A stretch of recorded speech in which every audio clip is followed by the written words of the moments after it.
Bonjour à tous et à toutes. Cette semaine, nous poursuivons notre réflexion sur le bonnet phrygien à travers le cas du dieu Mitra, ce dieu aux multiples vies, ou je devrais dire plutôt aux multiples usages, qui nous est présenté comme affublé de ce fameux bonnet. Mais avant d'aller plus loin, il me semble que la vidéo sur le bonnet phrygien était une vidéo assez dense. On a abordé beaucoup de sujets et il me semble que ça serait important de commencer par faire une synthèse et de mettre à plat un peu ce qu'on a vu.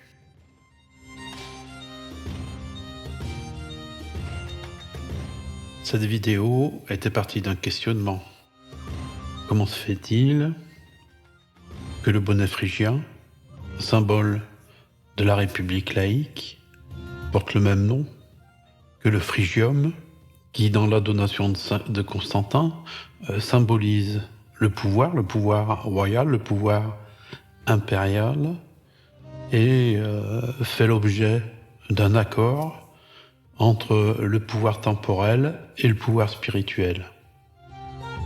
Comment se fait-il qu'un même mot soit utilisé pour désigner des choses si proches, si proches qu'un couvre-chef, eh bien, qui représente la forme du pouvoir, et pourtant si éloigné, puisque la République, c'est elle qui met à mort l'ancien pouvoir établi par cet accord entre le pape ou l'évêque de Rome d'un côté et l'empereur romain ou roi des Francs de l'autre. Donc dans un premier temps, nous avons examiné la question symbolique, le vêtement rouge, le vêtement pourpre, à travers la question du manteau écarlate, qui est un symbole finalement du pouvoir impérial et du pouvoir papal, et puis cette couleur pourpre apparentée à la couleur du sang. Et puis on a vu la dimension phallique du chapeau, si bien représenté sur les fresques de la donation de Constantin, à travers cette opposition des personnages. D'un côté, les personnages avec la tonsure, et de l'autre côté, les deux personnages avec sur la tête ce chapeau en forme de prépuce. On voit bien donc que le chapeau, ici, qui symbolise le pouvoir transmis par l'empereur Constantin au pape Sylvestre, eh bien, le chapeau a une dimension phallique, c'est-à-dire représente le pouvoir. Et c'est cette symbolique qui nous a permis de déterminer qu'en fait, le bonnet phrygien, lorsqu'il est porté au bout d'un pic, comme c'était le cas au moment de la Révolution, eh bien, symbolise la tête ensanglantée du roi après qu'il ait été décapité. Ensuite, la fonction a changé. On ne porte plus le bonnet phrygien sur un pic, il est retourné sur la tête de Marianne. Le roi est mort. Il ne faudrait pas donner des idées aux gens et qu'ils aient envie de recommencer. Alors évidemment, la question se pose de savoir si c'est l'effet du hasard ou s'il y a une volonté derrière. On voit mal comment le hasard pourrait avoir une telle précision, que cet objet porte si bien son nom. Et si nous sommes des ignorants, eh bien, les loges révolutionnaires, elles, sont habituées à manipuler le symbole, à étudier l'histoire, et savent parfaitement ce que nous, le bas du peuple, eh bien, ignorons. Donc, en choisissant le qualificatif de phrygien pour désigner le bonnet rouge révolutionnaire, eh bien, les loges maçonniques savaient à coup sûr ce qu'elles faisaient, c'est-à-dire qu'elles réemployaient le mot phrygium désignant le pouvoir papal qu'ils venaient d'abattre. Ainsi, on peut dire sans se tromper qu'il n'y a pas de bonnet phrygien avant la Révolution, voire avant le 19e siècle. Le coup du bonnet porté par les esclaves qui sont libérés, eh bien, est un leurre, parce que si éventuellement il y a un bonnet hein. Eh bien, ce bonnet n'a jamais porté le qualificatif de phrygien, hein. C'est rétrospectivement, après coup, qu'on a décidé de dire que ce bonnet-là était un bonnet phrygien, mais ce qui n'avait été jamais le cas jusque-là.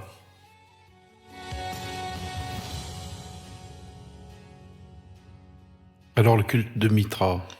Le culte de Mitra nous est connu essentiellement par cette scène, la scène du dieu tauroctone, c'est-à-dire du dieu tuant le taureau pour régénérer le monde.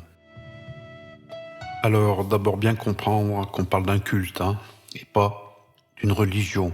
Une religion, ce sont des croyances partagées, c'est ouvert, c'est public, ça se fait au grand jour. Ici, nous parlons d'un culte, hein, qui est pratiqué entre initiés, dans des caves, des souterrains, en petits cercles fermés. C'est un culte, pas une religion. Mitra serait un dieu du panthéon perse, iranien, antique, un dieu solaire de la religion de Zoroastre.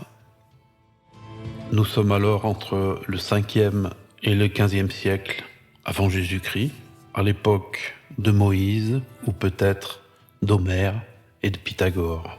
Il serait devenu populaire dans l'ensemble de l'Empire romain à partir du 1er siècle, et ce jusqu'à l'expansion du christianisme qui l'aurait fait disparaître. Et lorsqu'on parle de culte de Mitra, eh bien, c'est de ce culte-là dont on parle, ce culte romain de l'époque pré-chrétienne. Il aurait été diffusé dans l'Empire romain par l'intermédiaire des légions romaines, hein, puisque finalement, c'est les légions romaines qui occupaient le pays, qui était la présence de Rome dans les pays. Donc, logiquement, si le culte s'est répandu dans tout l'Empire, c'est par les légions romaines. Et il serait parvenu à cette époque romaine en faisant une petite étape transitoire en pays phrygien à l'époque donc d'Alexandre le Grand ou quelque chose comme ça. Alors si le dieu a fait le voyage de la Perse antique jusqu'à la Rome pré-chrétienne, aujourd'hui les spécialistes des religions ne comprennent pas vraiment comment, hein, ne voient pas vraiment le rapport qu'il y a entre le Mitra des Avestas et le Mitra, du culte de Mitra romain. Ce sont en réalité deux univers sans aucun lien, à part l'usage de ce même mot, Mitra, pour désigner le dieu. Mais ce sont des univers sans aucun rapport.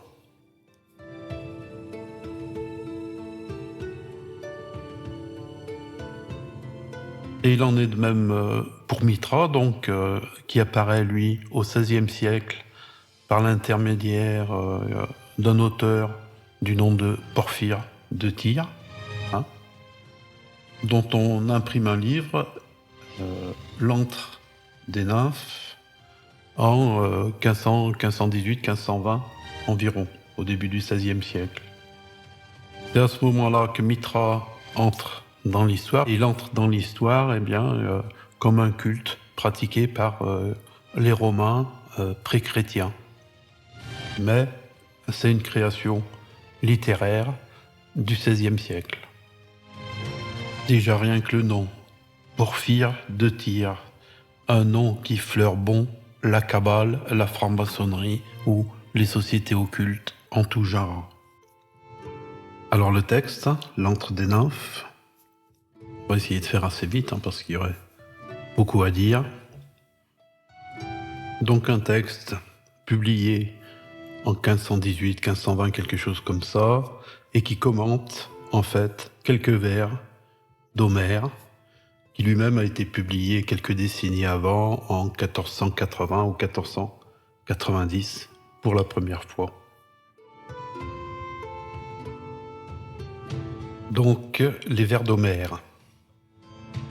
À la tête du port se dresse un olivier aux longues feuilles. Tout à côté, il y a un antre agréable et sombre. consacrée aux nymphes que l'on nomme naïades. Au-dedans sont des cratères et des amphores de pierre où les abeilles construisent leurs crayons. Il y a aussi de très longs métiers de pierre sur lesquels les nymphes tissent des toiles teintes de pourpre, merveilleuses à voir. Là encore coulent des eaux continuelles, et il y a 2 entrées. L'une au nord laisse descendre les hommes, l'autre au midi plus divine, et par elle, les hommes n'entrent pas. Mais c'est la route des immortels. Donc ça c'est le texte d'Homère à propos de l'antre d'Ithaque, Ithaque étant l'île dont Ulysse est le roi, et sur laquelle Pénélope tisse son interminable toile. Et c'est donc dans cet univers d'Homère que Porphyre introduit le dieu Mithra.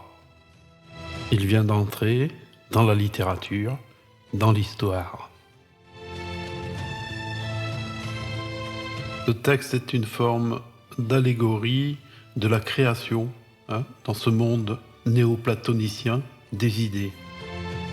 La caverne y symbolise le monde, le roc est la matière première, une matière informe.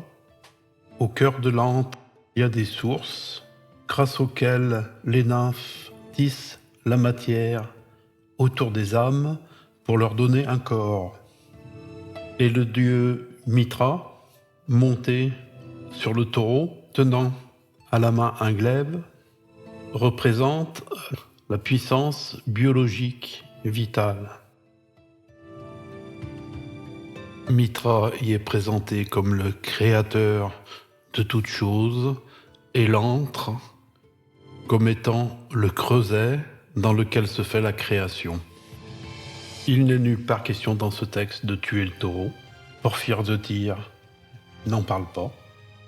Les nymphes et leur métier à tisser sont plutôt des figures féminines. Ce sont les femmes qui enfantent. Et dans ces illustrations où on voit Mithra avec son bonnet phrygien qui tue le taureau, eh bien, on n'est pas du tout dans cette ambiance champêtre, bucolique, avec ses sources et ses nymphes. On ne les voit nulle part. Il y a là aussi une dichotomie entre le Mithra au bonnet phrygien et le Mithra de Porphyre de Tyr. Tout se passe comme si sur un substrat existant, les textes de Porphyre, eh bien, on avait ajouté des attributs, construit une légende, construit une histoire pour en faire, eh bien, le Mithra qu'on connaît aujourd'hui est représenté sur toutes ces sculptures, des sculptures, donc du 19e siècle.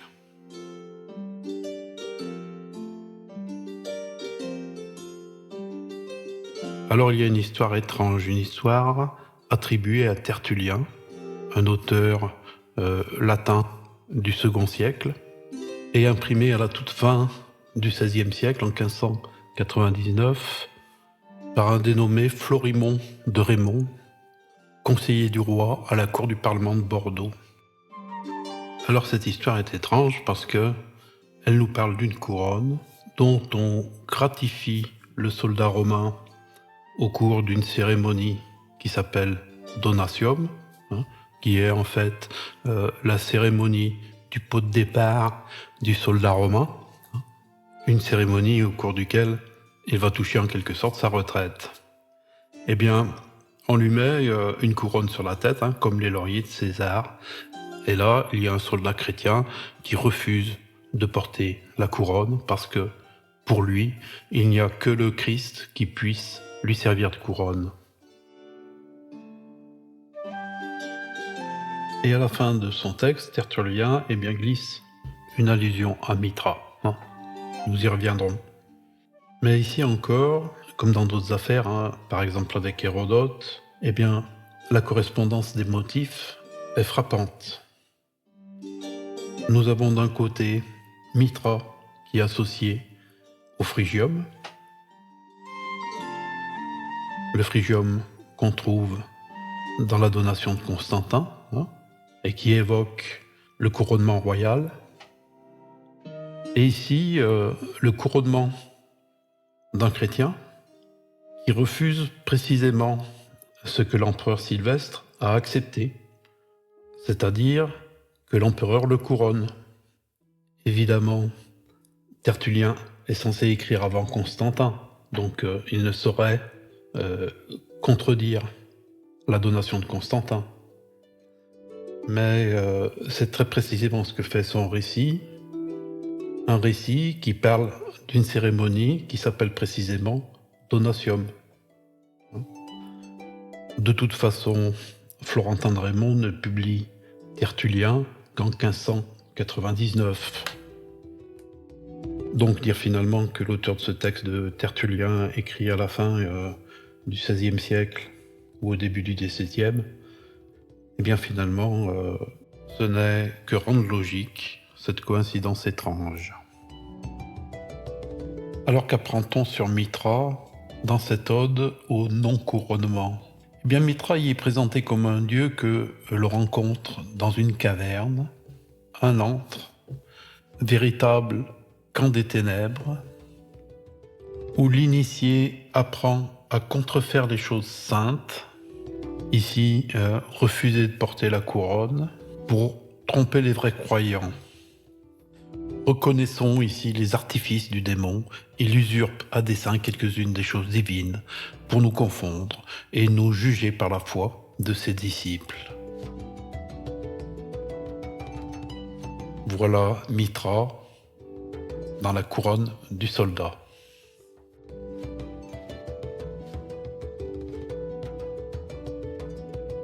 Alors Mithra apparaît dans un autre bouquin, un bouquin publié dans la même maison d'édition que le précédent, et qui est une sorte de roman ésotérique attribué à un certain Apulée, l'âne d'or ou les métamorphoses, de Luce Apulée, second siècle après Jésus-Christ, publié en 1602.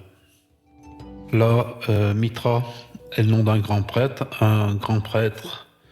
qui va servir d'initiateur à notre héros, et héros à travers un rite de mort et de résurrection va pouvoir contempler les espaces divins. C'est Mithra qui le guide.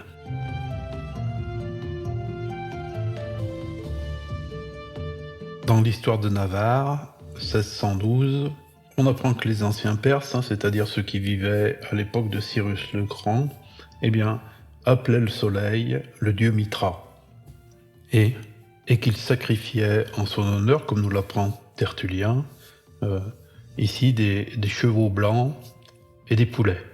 À l'époque des Perses, il n'en était pas encore au taureau. Le tout est enrobé dans un charabia à vocation symbolique, sans aucune consistance. Du bruit.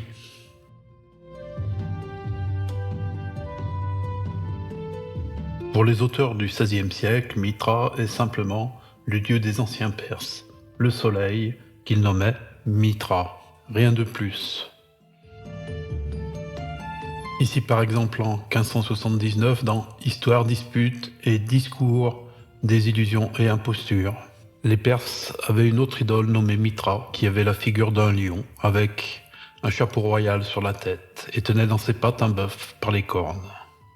Pour chasser les mouches, les Cyréniens sacrifiaient à une idole nommée Acor, comme aussi les Canopiens à Hercule, afin de n'être molestés des puces. Comme ici encore en 1549 avec les apophthènes d'Erasme.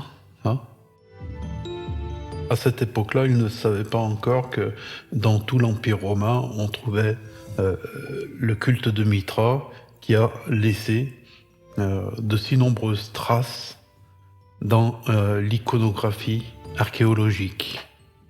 Tout simplement parce que cela a été inventé plus tard.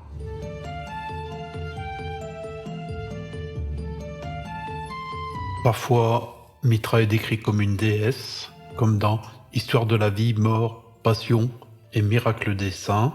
Mithra est une déesse à laquelle on fait des sacrifices humains, en particulier pour ceux qui veulent connaître l'avenir en lisant dans des entrailles humaines.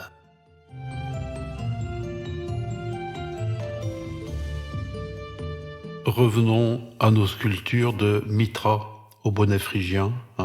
La scène dite de tauroctonie, Mithra tue le taureau. Alors ces scènes, elles sont nombreuses, on en aurait trouvé plus d'une centaine, 170 je crois. Elles se ressemblent toutes, ou en tout cas elles sont très très proches, avec toujours la même mise en scène et les mêmes personnages. Il s'agit d'un jeune homme aux cheveux bouclés, vêtu d'un habit persan, coiffé d'un bonnet phrygien et monté sur un taureau. De la main gauche, il le tient par les naseaux et de la main droite, il lui enfonce son glaive dans le côté. Il est accompagné d'un serpent, d'un chien, d'un scorpion et d'un corbeau. Le soleil et la lune président à la scène. Nous sommes dans une caverne. Il y a le fond du décor qui est la caverne, l'antre, l'antre des nymphes du dieu Mithra. Mithra est monté sur le dos du taureau, il le tient par les naseaux et avec la main droite, il lui plante un couteau dans les flancs et le tue. Le meurtre du taureau qui permettra, quoi qu'il en soit, on est typiquement devant une œuvre maçonnique. Un tableau muet, une histoire sans parole qu'il faut décrypter avec un récit qu'on se raconte. Il ne s'agit pas vraiment d'une représentation, mais d'une accumulation d'éléments symboliques, typiquement maçonniques, donc. Alors évidemment, ce qui pose problème, c'est la présence du bonnet phrygien. Parce que si celui-ci est inventé seulement à la Révolution française, un assemblage du bonnet rouge révolutionnaire et du phrygium papal, eh bien, s'il n'est inventé qu'à ce moment-là, fin du XVIIIe siècle, toutes ces illustrations sont des illustrations du XIXe siècle.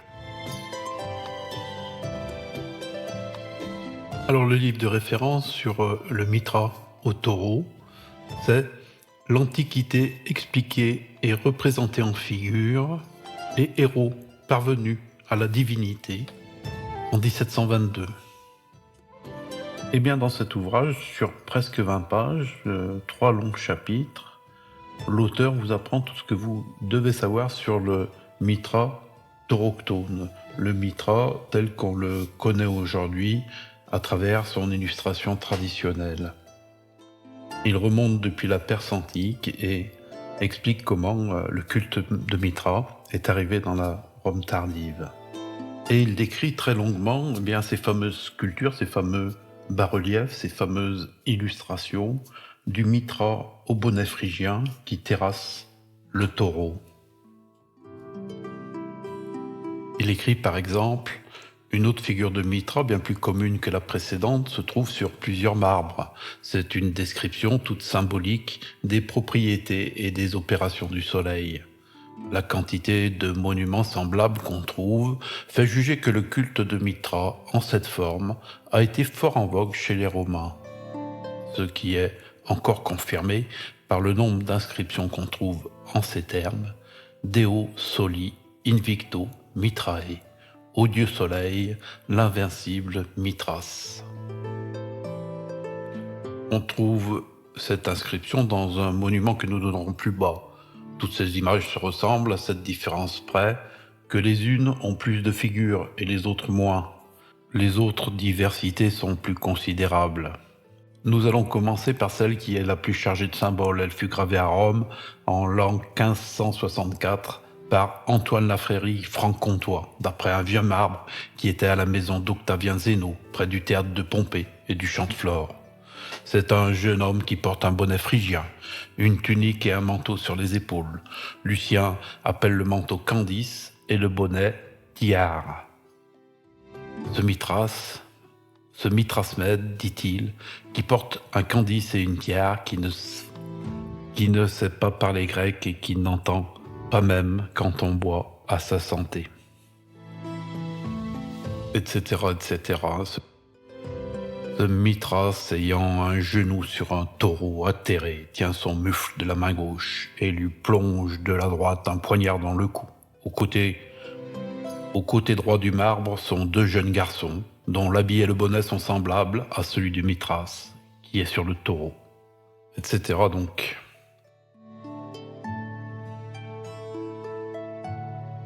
alors tout ça c'est très bien, mais ça pose plusieurs problèmes.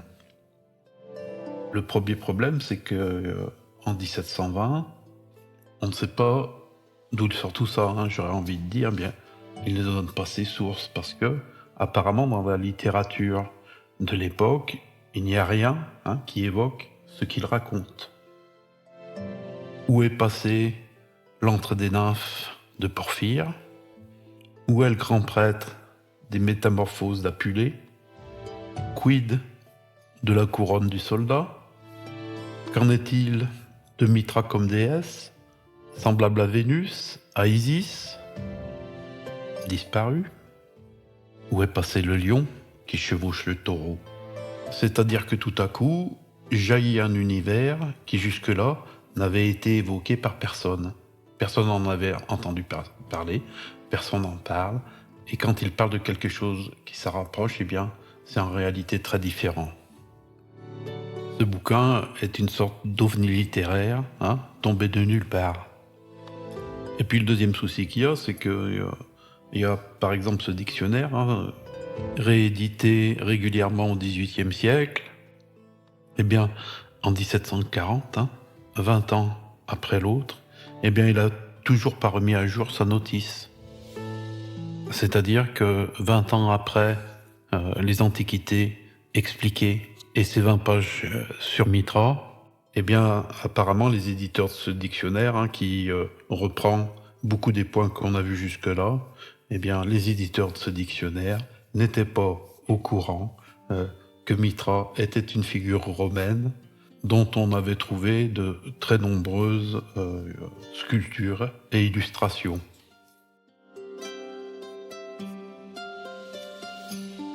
Mais si les éditeurs de ce dictionnaire ne savent pas qui est Mitra, du moins que Mitra est un dieu tauroctone, ce n'est pas seulement parce que les auteurs de la Renaissance n'en parlent pas, mais aussi parce que les auteurs de l'époque, c'est-à-dire de l'Antiquité romaine, n'en parlent pas davantage.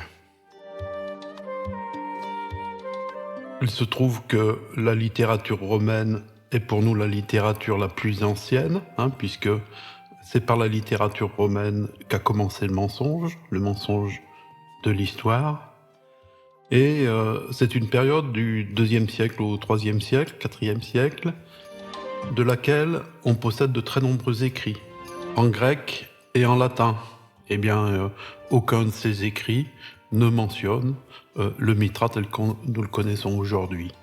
Il a été inventé après la Renaissance, quand on a associé le bonnet phrygien au bonnet rouge de Marianne et qu'on a inventé ce dieu. Ce livre de 1720, c'est juste un livre antidaté. Il a été écrit au XIXe siècle, mais on lui a mis une date du XVIIIe. Simplement parce que si on veut faire advenir quelque chose dans le présent, il faut d'abord le créer dans le passé. On découvre un truc, on s'affaire, on regarde. Ah bah oui, mais regardez, il en parle déjà dans ce livre. Oh bah, et quelle date du livre? Oh bah 1720. Oh, il y a 100 ans, ils en parlaient déjà. Mais le livre, il a peut-être été écrit l'année d'avant, où on a enterré les objets. On fait croire ainsi que ça a toujours existé, alors que c'est une invention du moment. Eh bien, le dieu Mitra associé au bonnet phrygien, est un dieu inventé par la franc-maçonnerie au moment de la Révolution et qui a trafiqué l'histoire avec des faux livres, dont celui-ci, je parle du livre de 1720, description des Antiquités, pour le faire advenir. Et ensuite, ils ont produit par centaines, par dizaines, les fausses statues, les faux bas-reliefs, les faux marbres, les fausses inscriptions et tout le reste. Alors, le fait qu'elles soient nombreuses, peut être un argument qu'on pourra sortir et dire, eh bien, il y en a beaucoup, c'est la preuve que c'est vrai.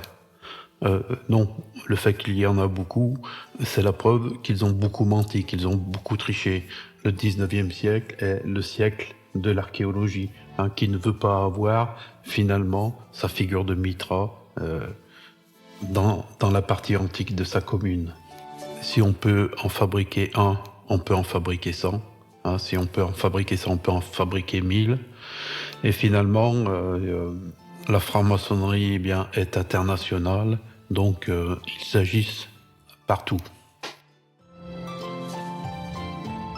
En fait, il faut voir le livre de 1720, la description des antiquités, en fait comme un programme à réaliser pour faire apparaître dans l'histoire ce faux dieu, ce faux culte, le culte de Mitra. Et ce livre de 1720 où Mitra tombe tout cuit du ciel, en fait est une production tardive qu'on a simplement antidatée.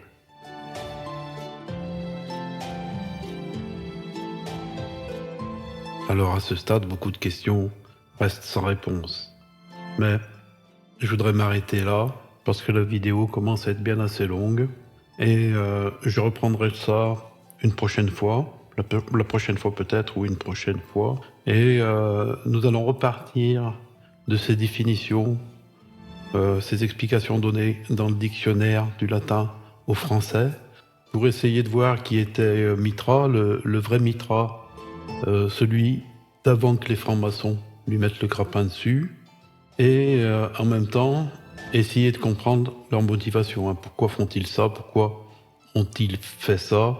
Quel est le sens de Mitra dans notre décor mental, puisque finalement tout cela vise à fabriquer le décor dans lequel on vit et que nous prenons pour la réalité.